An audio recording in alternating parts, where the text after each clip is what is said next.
Gracias amigos por acompañarnos. Un nuevo encuentro de El Mundo en 7 días aquí en FM Mundo Live. Soy Roberto Rodríguez, complacido de estar con ustedes en este nuevo encuentro informativo con los hechos que se han convertido en noticia en los últimos 7 días. Además, hoy seguimos profundizando con el tema del burnout, esta quemada que nos ocurre a nosotros post pandemia, tratando de salir de la pandemia en este proceso. Lo analizamos la semana anterior de la vista de un especialista de la salud mental y ahora lo queremos hablar desde el punto de vista del trabajo, desde el punto de vista laboral, porque las empresas también exigen. Los códigos del trabajo también obligan, también dan derechos, pero obligaciones. ¿Qué es lo que ocurre con las empresas y cómo debemos comportarnos frente a ellas ya en el ámbito laboral y legal? Lo estaremos hablando más adelante. Hoy iniciamos ya con el desarrollo informativo de esta jornada, donde el presidente de la República, Guillermo Lasso, invitó a los legisladores de la Comisión de Fiscalización al Palacio de Gobierno, esto para responder preguntas respecto a la publicación periodística denominada Pandora Papers. Esta fue la respuesta que emitió el primer mandatario frente al pedido de información que requirió el presidente de la Comisión de Fiscalización, Fernando Villavicencio, esto con la intención de que informe si mantiene o no algún vínculo empresarial, financiero o laboral con los fideicomisos, compañías y fundaciones mencionados en el reportaje de investigación realizado por el Consorcio Internacional de Periodistas de Investigación. La Comisión de Fiscalización aprobó por voto unánime que se realice oficialmente la investigación de operaciones en paraísos fiscales de políticos, exfuncionarios y empresarios. Además, que los comisionados acudan al Palacio de Carondelet a recibir información del presidente Guillermo Lasso.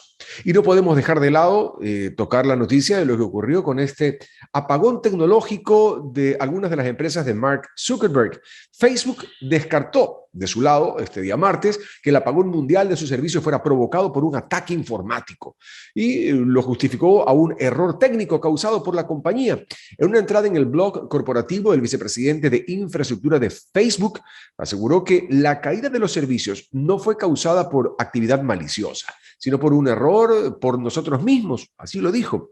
La caída de Facebook y las plataformas de su propiedad como Instagram, WhatsApp y Messenger empezó minutos antes de las 11 horas del día lunes y dejó sin servicio a millones de internautas en todo el planeta que acudieron a portales especializados para denunciar la situación.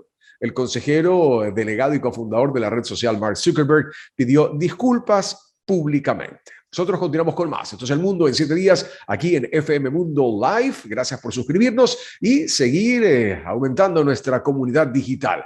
Vamos a una pausa y venimos ya con la entrevista a fondo. Hoy hablamos sobre el burnout desde el punto de vista laboral en El Mundo en 7 días. Si ves que alguien no respeta el distanciamiento ni usa la mascarilla, díselo. Usamos tapabocas, pero no para quedarnos callados. No te confíes, el estado de excepción terminó, pero la pandemia sigue.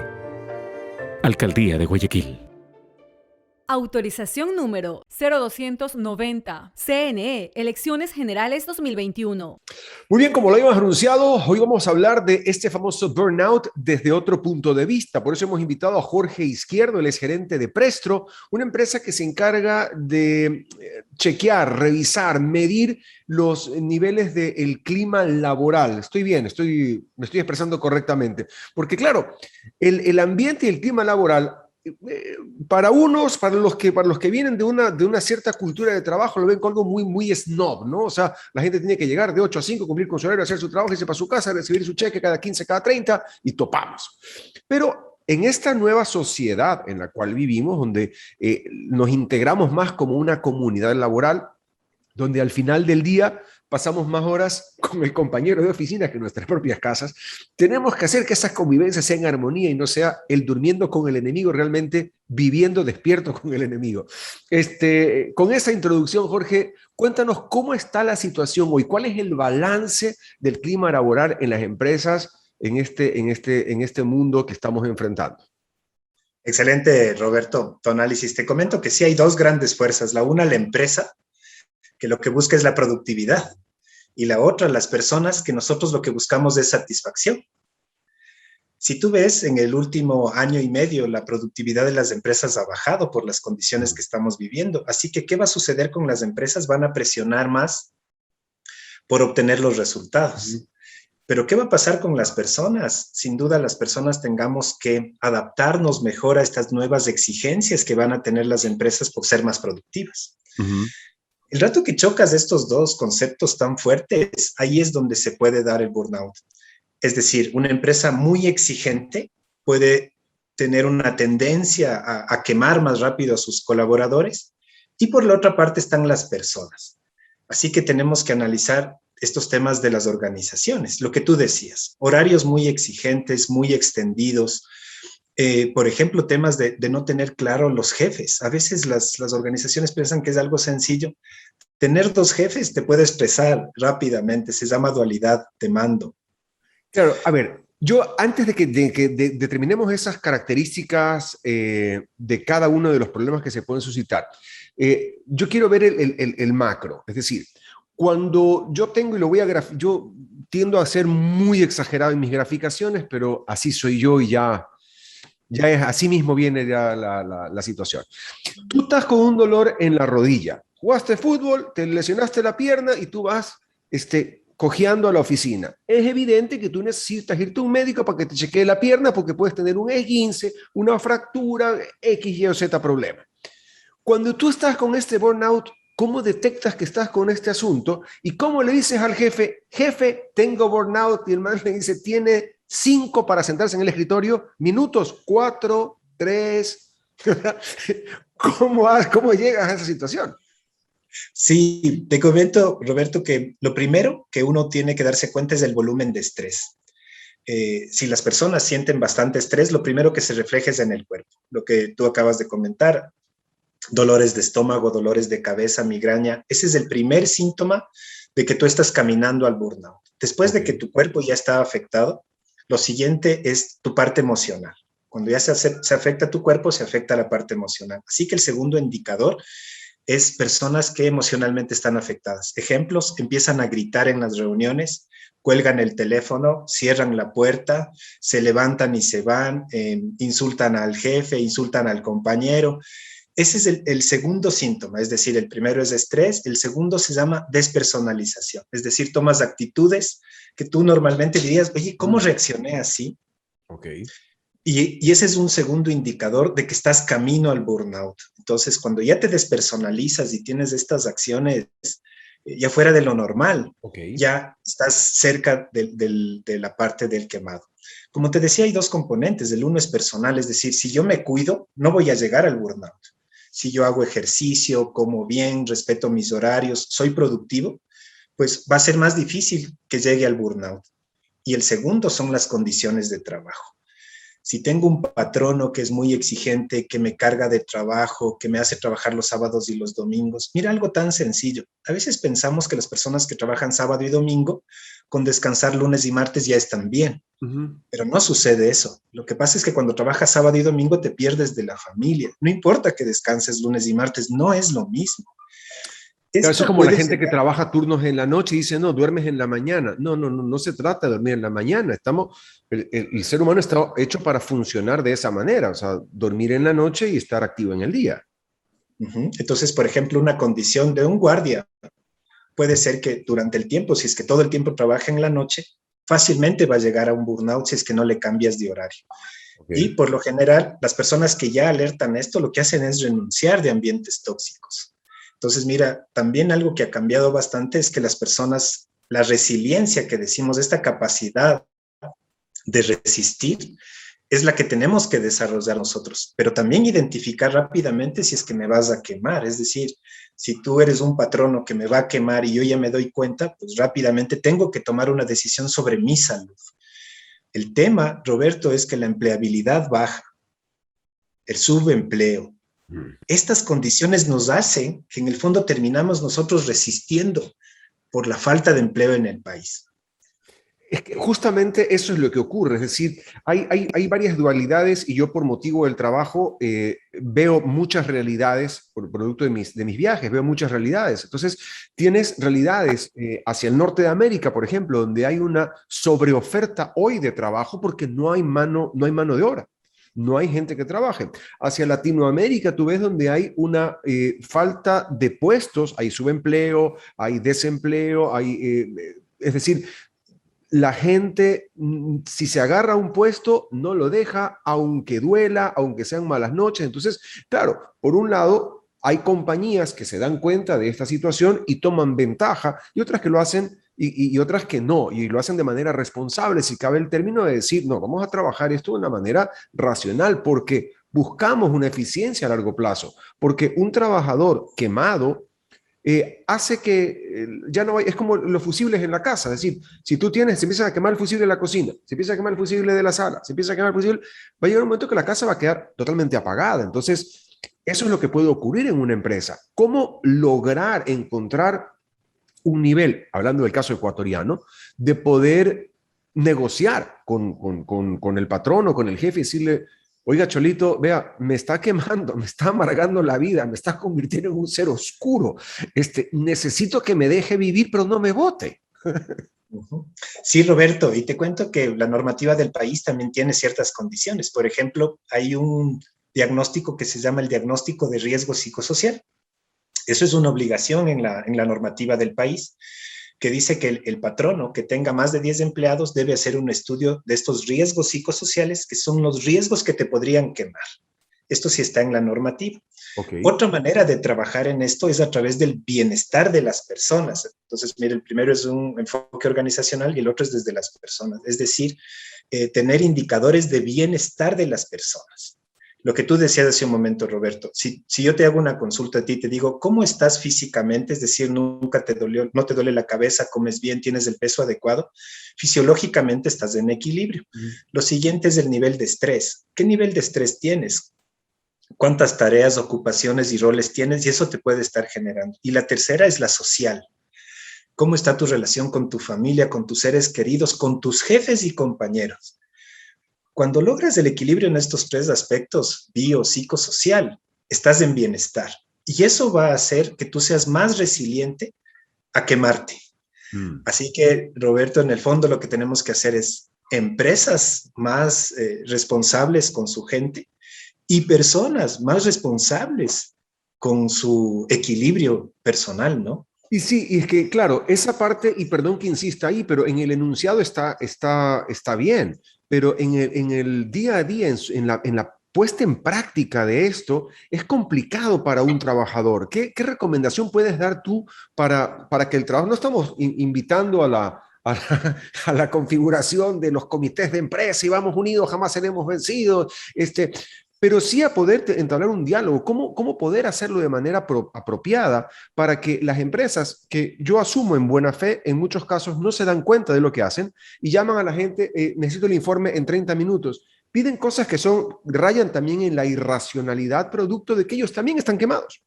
Producto de que en la cadena alimenticia ellos también están quemados porque sus jefes también les exigen, el mercado les exige, la hipoteca les exige, la cuota del carro les exige. Entonces, ¿cómo lograr llegar a y que la persona, como digo yo, no corre el riesgo de que la voten por decir, oiga, seamos un poquito más racionales en cuanto a la asignación de tareas, de metas, de responsabilidades? Sí, Roberto, sin duda tu análisis es súper bueno desde el económico. Sí, lo que tú dices, mira, en Estados Unidos hay tanto trabajo que hay muy pocas personas para que lo hagan y termina haciendo que los patronos sean más responsables con su gente. Si tú ves, nuestra economía tiene una balanza a lo contrario. Tenemos el 32% de personas en trabajos de empleo pleno. Adecuados, de empleo pleno. Acuérdate que tenemos una población económicamente activa de 7.600.000 personas, de las cuales 61% es subempleo. Y el último dato del IES dice que 270.000 personas dejaron de estar afiliadas al IES en el último año. Entonces, frente a eso, y perdón que te interrumpa, frente a eso, claro, yo logré por fin tener un empleo, me están pagando, ya no discuto ni siquiera el sueldo, peor voy a estar discutiendo condiciones de mi salud mental. Pero eso va deteriorando el proceso de la calidad de vida del ser humano y de su familia, etcétera, ¿no?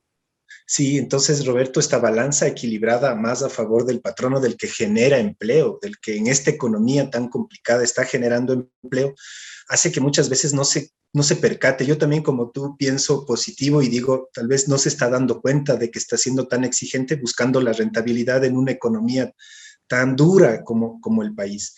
Pero en el fondo, lo que debemos hacer, Roberto, sensibilizar a las empresas, a los empresarios, sensibilizar sobre esta importancia de sus colaboradores. Y te cuento, Roberto, que en el fondo nos terminamos haciendo daño a nosotros mismos, porque si la empresa presiona mucho a las personas y las personas están quemadas o estresadas, eso se deviene contra la misma empresa, porque puede estar trabajando las 8 horas, pero ya no es productivo, pero se desconecta, ya no está interesado, Totalmente ya no de es acuerdo. creativo, ¿no? Yo quiero aprovechar que estoy conversando contigo para salir de una duda. Estamos hablando, para quienes se enganchan en este momento, con Jorge Izquierdo. Él es gerente de Prestro, empresa que se encarga de la medición del clima laboral en las empresas y trabaja con grandes corporaciones a nivel nacional e internacional. Jorge, ¿qué es, perdón por la crudeza de la pregunta, pero qué es mejor? ¿El trabajo remoto o el trabajo presencial? Ahora que estamos en esta dualidad de que no, tienen que volver a la oficina y estos estreses, ¿dónde se genera menos estrés o qué es mejor? No sé si cabe la pregunta de esa manera. Te cuento que nosotros tenemos un estudio que lo llamamos termómetro de bienestar y sacamos los datos. Por ejemplo, las personas que están en teletrabajo están más conectadas, es decir, hay una hiperconectividad, entonces te excedes en las horas de trabajo, pero también de estrés. Te pongo un ejemplo, Roberto. Antes, sin duda, en la presencialidad, tú viajabas 1 hora para reunirte con un cliente, viajabas otra hora y máximo te reunías con 2. Pero ¿qué está sucediendo ahora? Como es a través de un clic, la conectividad siguiente, el agendamiento, y te debe pasar a ti, el agendamiento es más frecuente. Entonces, psicológicamente, no has descansado, que es lo que antes te permitía la presencialidad. Entonces, esa conectividad para las personas que están en teletrabajo tiene mayor estrés. ¿Quién se estresa más en casa, Roberto? De acuerdo a la estadística, en un 12% más las mujeres. Por el rol adicional que la sociedad y todos les hemos dado a las mujeres y que las mujeres también en cada casa al final han decidido aceptar. Entonces, ¿quién se estresa más en casa? La mujer, porque tiene un rol adicional. Las personas que viven solos y solteros tienen menor estrés cuando están en teletrabajo. Los que están casados y tienen niños tienen un estrés mayor. Imagínate, Roberto, una casa con 2 hijos, con la esposa, todos queriendo trabajar con la misma conexión de internet. Eso es una lucha impresionante. Entonces, el nivel de estrés también está dado en función de la condición de la persona, si es que es presencial. Incluso por eso, si tú te das cuenta, hay mucha gente que dice, oye, al menos un día presencial para salir de la casa. Y no es que no le quiera a mi familia, pero quiero al menos un día. Entonces, los niveles de estrés en teletrabajo mayoritariamente está dado en las mujeres que tienen niños y que tienen incluso familia muchas veces a cargo. A veces tienen un papá, una mamá, un abuelito adicional en casa.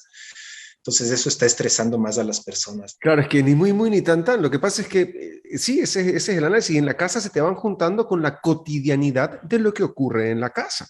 Entonces, muchos de los problemas, digamos, del 100% de los problemas que tenías en la casa, el 50% se resolvía hasta el mediodía, el otro 30% se resolvía en la tarde, y cuando llegabas a la casa te enterabas de algo que había pasado en la mañana, pero estando en la casa te enteras si pasó el de la basura, no pasó el de la basura, se rompió un vaso en la cocina, el guagua fue a clases o no fue a clases, le mandaron una mala nota a los profesores, etcétera. Entonces, eso sumado a la actividad diaria es complejo. Bueno, podemos seguir hablando, mi querido Jorge, te agradezco un montón el tiempo y a nuestra audiencia que saque sus propias conclusiones, a quienes nos siguen en nuestros diferentes canales digitales y de aire.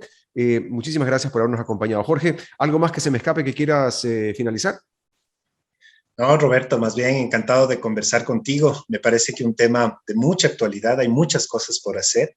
Tú nombrabas el teletrabajo y te comento que la mayor parte de gente estamos trabajando en casa, pero no haciendo teletrabajo, porque el teletrabajo tiene condiciones diferentes. Tener buenas herramientas, tener un lugar adecuado en donde sentarse, ahí entran temas de ergonomía, de antropometría que tal vez no estamos considerando, pero que a la final, Roberto, personas más estresadas hacen organizaciones más estresadas. Organizaciones que presionan a colaboradores es un círculo vicioso. O sea, no hay un patrono que sea abusivo que no reciba las consecuencias de eso.